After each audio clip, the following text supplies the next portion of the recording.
Specially invite করেছে। ওই দিন কোথায় ছিল অনুষ্কা, যখন আমি জেলের 4 দেওয়ালের মধ্যে তিলে তিলে মরছিলাম? আর আজ ও আমাকে কেন নিতে গেল না?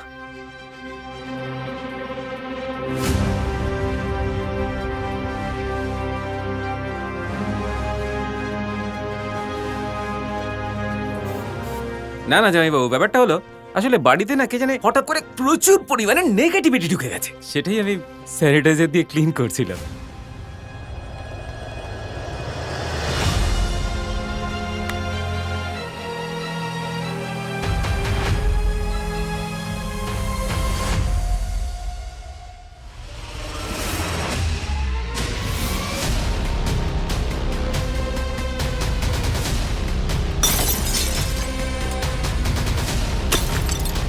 আজকের পর থেকে বাড়িতে আর এমন কোনো ছবি থাকবে না।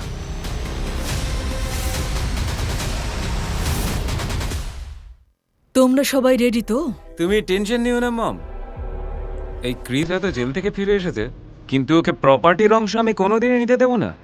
আর এবার ওকে জেলে নয়, অন্য পৃথিবীতেই পাঠিয়ে দেবো।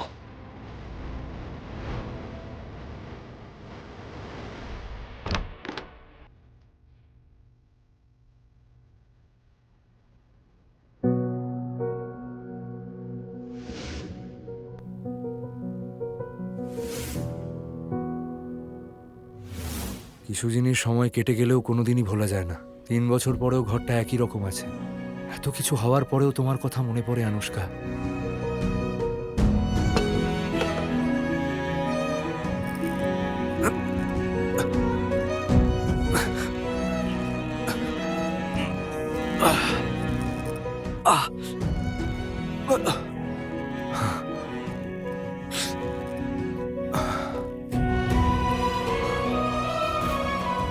তোমায় ভালোবেসে আর তোমায় বিয়ে করে আমি সব থেকে বড় ভুল করেছি অনুষ্কা। যদি তুমি আমায় সত্যিই ভালোবেসে থাকতে অনুষ্কা, তাহলে তুমি আমায় এতটা কষ্ট কিছুতেই পেতে দিতে না, কখনো পেতে দিতে না।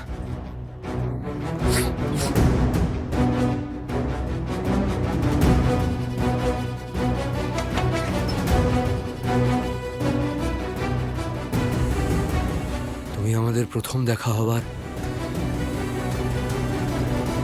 জামা কাপড়গুলো এখনো যত্ন করে রেখেছো, কিন্তু তোমার জীবন থেকে আমায় বার করে দূরে ছুঁড়ে ফেলে দিয়েছো তুমি। সবকিছুর উত্তর তোমায় দিতে হবে অনুষ্কা,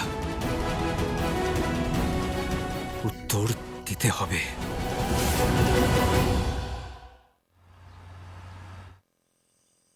মম, ক্রিস ফিরে এসেছে? জামাই বাবা এসে গেছে, রুমেই রয়েছে। ক্রিস, ক্রিস তুমি কোথায়? ক্রিস, ক্রিস কোথায় তুমি? জামাই বাবু, কালা হয়ে গেছো নাকি? শুনতে পাচ্ছ না? অনুষ্কা দিদি চলে এসেছে।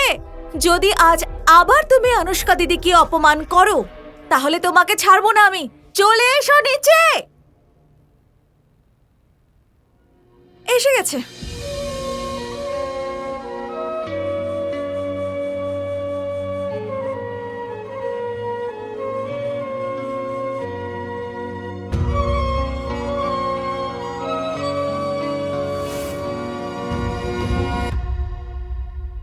হ্যালো অনুষ্কা ম্যাডাম, কেমন আছেন আপনি? অনুষ্কা ম্যাডাম, আমাদের মধ্যে এরকম ফর্মালিটি কবে থেকে এলো ক্রিস?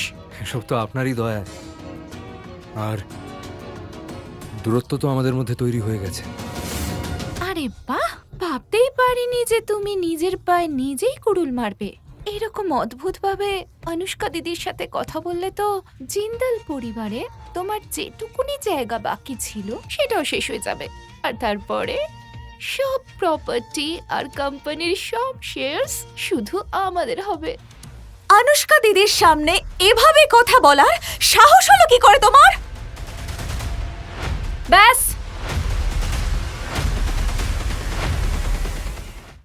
ব্যাস, অনেক হয়েছে। দিদি, এই অসভ্য লোকটার জন্য অপেক্ষা করে তুমি 3 বছর কাটিয়ে দিলে, আর এ এখন তোমার সঙ্গে এত অসভ্যতাম করছে, এটা আমি সহ্য করব না। ব্যাস, অনেক হয়েছে, বললাম তো। সম্পূর্ণ গল্পটি দেখার জন্য ডাউনলোড করুন পকেট এফএম অ্যাপ এখনই। লিংক নিচের ডেসক্রিপশনে।